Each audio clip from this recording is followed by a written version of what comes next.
First నీకు నమస్తే కూడా కాదన్నా, హ్యాట్స్ ఆఫ్ ఏ డైరెక్ట్. ఎందుకన్నా నిజంగా ఒక మామూలు ఒక ఆర్టిస్ట్ ఒక ఏంటన్నా ప్రయత్నం ఏంటి, నీ అసలు ఆ కసి ఏంటి, ఒక సినిమా తీసి దాన్ని థియేటర్ దాకా తీసుకురావడానికి రూపాయి చేతిలో లేకుండా ఏం చేసావన్నా, అసలు నాకు అర్థం కాల. ఒక అద్భుతమే చేసావు, ఒక యుద్ధమే, యుద్ధం నీతో నువ్వు చేసిన యుద్ధం అనిపించింది నాకైతే అది. వాస్తవం కదా వాస్తవం. ఏంటి మంచిగా పిల్లల్ని పట్టుకొని హ్యాపీగా ఎంజాయ్ చేయక జబర్దస్త్ నీకెందుకన్నా ఈ కష్టాలు.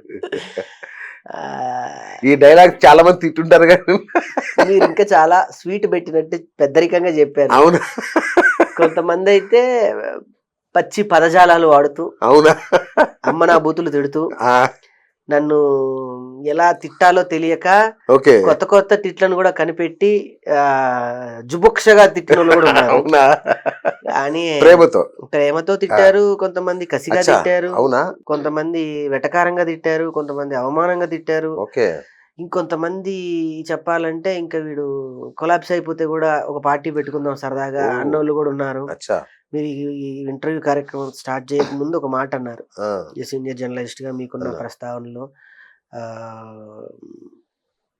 కృష్ణుడు అర్జునుడు గురించి చెప్పారు నాకు. అలానే యుద్ధం అయిపోయిన తర్వాత జరిగిన అవును. ప్రస్తావన ఇప్పుడు మాట్లాడుతున్నాం. యుద్ధం అనేది జరిగింది. ఆ యుద్ధంలో గెలిచానా ఓడానా పక్కన పెడితే యుద్ధంలో నేను బతికానంట.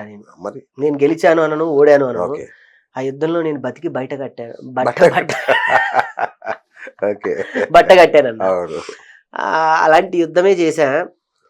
బికాజ్ ఆఫ్ అవమానాలే ఎక్కువ. అవమానాలే నన్ను కసిగా అవునన్నా నీకు అవసరమా అన్నోళ్ళకి వీడు తప్ప ఇంకెవడు చేయలేడు అనే స్థాయికి తీసుకెళ్ళా. వీడు చేసిన ప్రయత్నాన్ని ఇంకెవడు కూడా టచ్ చేయలేనట్టుగా చేశా. ఈ ప్రయత్నం ఇలా కూడా చేయొచ్చా, ఈ ప్రయత్నాన్ని ఈ రకంగా కూడా రాకేషే కాబట్టి ఇది జరిగింది, లేకపోతే ఇంకొకళ్ళు అయితే ఇది అవ్వదు అని నేను నమ్మే ఆ పంచభూతాలు కావచ్చు, నేను నమ్మే ఆ ప్రకృతి కావచ్చు, నేను నమ్మే ఆ దైవం కావచ్చు, అన్ని కలిసి వచ్చి నా విజయానికి తోడ్పడ్డాయి, తాత్కాణాలుగా నిలిచాయి అంతే. నిజమన్నా. అంటే ఒక రెగ్యులర్ ప్రొడ్యూసర్స్ నేను చూస్తుంటా కదా ఇండస్ట్రీలో, చాలా మంది ఫ్రెండ్స్ ఉంటారు, చాలా మంది ఉన్నారు.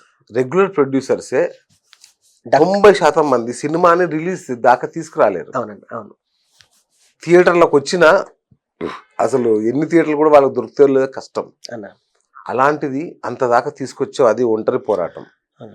ఇది మీ వెర్షన్. అయితే బయట వెర్షన్ ఏంటి? ఇప్పుడు ఎట్లాగూ టిఆర్ఎస్ వాళ్ళు 4 కోట్లు ఇచ్చారు, ఎందుకంత ఇబ్బంది పడ్డావు? 4 కోట్లు ఇస్తే నేను సిరన్న ముందులా కూర్చోను. న్యూ ఇయర్ పార్టీకి బ్యాంకాక్, ఆస్ట్రేలియాలో ఎవ్రీ ఇయర్ నా భార్య బర్త్డే 29th సుజాత గారిది. ఈ మంత్ డిసెంబర్ 29. ఎవ్రీ ఇయర్ నాకు తను పరిచయమైన ప్రతి సంవత్సరం ఒకసారి అమెరికా తీసుకెళ్ళా, రెండోసారి దుబాయ్ తీసుకెళ్ళా, మొన్న లాస్ట్ ఇయర్ బ్యాంకాక్ తీసుకెళ్ళా. ఇవే 4 కోట్లు నాకు వచ్చుంటే ఈ పాటికి చార్టర్డ్ ఫ్లైట్ లో తను నేను ఆస్ట్రేలియా తీసుకెళ్లేవాడిని. ఆ డబ్బులు లేకనే సీనన్నతో కూర్చొని ఇంతకన్నా ఏం చెప్పాను. చాలా బలంగా వినపడింది అన్న 4 కోట్లు ఇచ్చారు అని. 4 కోట్లు వినపడితే 4 వాళ్ళు అనుంటారు అన్న, రాకేష్ మిమిక్రీ ఆర్టిస్ట్ కదా, కోట్లు ఉన్నాయి అని అంటే వేసుకునే కోట్లు, సూట్లు అనేవాళ్ళు. 4 ఏంటన్నా, నా దగ్గర ఒక 100 దాకా ఉన్నాయి, 100 కోట్లు ఉన్నాయి. కావాలంటే నేను మళ్ళీ ఉతికి ఆరేసి కుట్టి కూడా ఇస్తా, ఎవరికైనా కావాలంటే అడిగిన వాళ్ళకి తీసుకోవచ్చు. సూపర్ అన్న.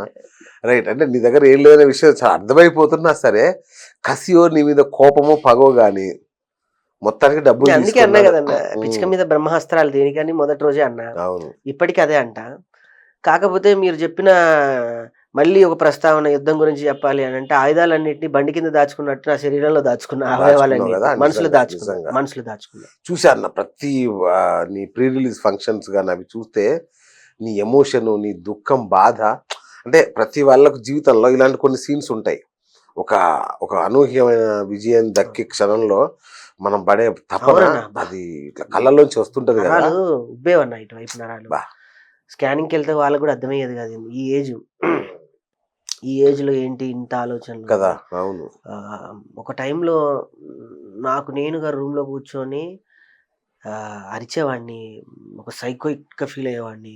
సుజాతను కొట్టావంట కూడా కదన్నా. ఒక్కో టైంలో అంటే ఇసికిస్తే ఏం చేయాలో తెలియదు. మన ప్రెస్టేషన్ బయటోడి మీద చూపిస్తే వాళ్ళు ఎందుకు ఊరుకుంటారు.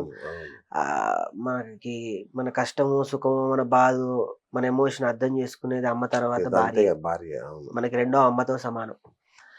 ఆ తల్లి అర్థం చేసుకుంది, ఆ తల్లే నా వెనుకుంది, ఆ తల్లే నన్ను విన్నంటి ప్రతి క్షణం నన్ను ఒక బిడ్డలాగా కాచుకొని, నిజం చెప్పాలంటే తను కూడా మాలేసింది. నా శివమాల నేను వేసుకున్న వెంటనే భవానీ మాలేసింది. అవునా? మేము ఎక్కడికి వెళ్ళినా ప్రెస్ మీట్లో అలానే వెళ్ళాము. ఆ దైవబలమే అన్న. ఏ మనిషి మమ్మల్ని ఏం చేయలేకపోవడానికి కారణం ఆ దైవబలం నాకు తోడ్పడింది తప్ప ఏ బినామీలు లేవు, ఏ సునామీలు లేవు, ఏ వ్యక్తి ఆ పార్టీ అండా గాని దండా గాని. నాకు రోజా గారు డబ్బులు ఇచ్చేసా, వెనక్కి ఇచ్చేసా. రోజా గారు నాకే డబ్బులు ఇచ్చారన్నా? అదేంటన్నా బినామీ అని అన్నారు. ఎవరు అన్నా రోజా గారికి నేను బినామీయా? ఇదో ఈ మాటలే అన్న, ఇవే ఆవిడకి ఇచ్చేయన్న, మనకెందుకు డబ్బు. అందుకే అన్న స్టేజ్ మీద చెప్పాను, నిజంగా ఆమెకు నేను బినామీ, ప్రేమకు బినామీ. సీనన్న కూడా నేను బినామీ, ఆయన ప్రేమకు బినామీ. లేకపోతే మీ జర్నలిజం ఫీల్డ్ ఈ మాట అంటే నేను నీకు బినామీ అని ఎందుకు చెప్పాలా అన్న? మా ఫ్రెండ్ ఒక స్కూల్ ఉంది అన్న, ఫంక్షన్ యాన్యువల్ డేకి రాను అంటే ₹1 కాదు కదా, ఏమి మంచిగా కూడా ఆశించకుండా వచ్చి చక్కగా ప్రోగ్రామ్ అయిపోయి హ్యాపీగా వెళ్ళిపోయావు. కనీసం అంటే ఏమి చిన్న ఏది కూడా ఎక్స్పెక్ట్ చేయకుండా. ఇది నీ మంచితనం అన్న. దానికి ఇక మేము మిమిక్రీ ఆర్టిస్ట్ అన్న. మొన్న నన్ను ఒక జర్నలిస్ట్, సీనియర్ జర్నలిస్ట్ ఒక ఆయన అడిగారు, మీకు తెలుసు ప్రభన్న తెలుసు, ఏంట్రా రేపేమన్నా అవ్వకూడదు అయితే ఏంట్రా పరిస్థితి, ఏమైంది, ఏమవ్వదు, మళ్ళీ మిమిక్రీ ప్రోగ్రాంలు, అదే పెళ్లిళ్ళు, అవే కార్యక్రమాలు, మిమిక్రీ అని ఒక ఆయుధంతో పెరిగానన్న. రాకేష్ నువ్వేంటి అని అంటే, సీన్ అన్న ఏంటంటే జర్నలిజం, కలం మీ స్నేహం, కలమే మీ ఆయుధం, కలమే మీ బాణం, కలమే అన్ని. నాకు అలా మిమిక్రీ అనేది ఆయుధం.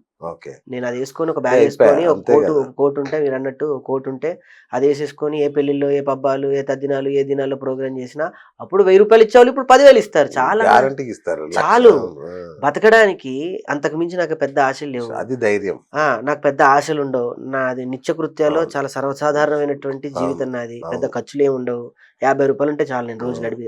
₹50 కూడా నాకు దండగా. మీ దగ్గరకు వస్తే భోజనం మీరు పెట్టేస్తారు, ఆ పూటకి అయిపోతుంది. నేను అలా భావించే వ్యక్తి. నేను చూసాను 3 years బ్యాక్ కూడా నువ్వు ఒక చిన్న డబ్బా ఫోన్ పట్టుకొని తిరిగి అడిగా, ఎందుకన్నా అంటే నాకు ఈ వాట్సాప్లు ఇవన్నీ టైం వేస్ట్, నాకు ఇష్టం ఉండదన్నా. ఇప్పుడు కొంచెం అదే ఆశ్చర్యపోయా. అంటే ఇప్పుడు ప్రొడ్యూసర్ అయ్యావు కాబట్టి పవర్ బ్యాంక్ పెట్టుకుని తిరుగుతున్నా, సరిపోవట్లేదు ఫోన్లు. అంటే ఏదో అన్నట్టు టైం వచ్చినప్పుడు తినడానికి కూడా టైం ఇయ్యడు దేవుడు అన్నట్టుగా ఆ పరిస్థితి అలా ఉంది. ఇది ఈ మధ్య రీసెంట్ గా సుజాత గిఫ్ట్ ఇచ్చిందన్న నాకు. 1 year అయింది, పెళ్లికి ముందు గిఫ్ట్ ఇచ్చిందన్న. 1 year. అబ్బాయి భలే గుర్తు పెట్టుకున్నారు, ధన్యవాదాలు. ఆ ఫోన్ ఇప్పటికి ఉంది, కార్ లో ఉంది, చూడుదురు. ఆశ్చర్యపోయా, ఏంటి అన్న ఇట్లా కూడా ఉండొచ్చా, సింపుల్ గా ఫోన్ ఉందన్న, నోకియా చిన్నది ఉందన్న.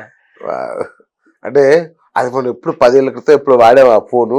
అది నువ్వు వాడితే చూసి ఆశ్చర్యపోయా, యాంటిక్ పీస్ లాగా అనిపించింది. అందరూ అనేవాళ్ళు, ఏంది ముసలి చాదస్తాను, జబర్దస్త్ లో అందరూ ఐఫోన్లు, డబ్బులు అందండ ఎందుకన్నా డబ్బులు. ఇప్పుడు అవే ఫోన్లు, అదే మాటలు, అవే మనం కోరుకుంటే తప్ప.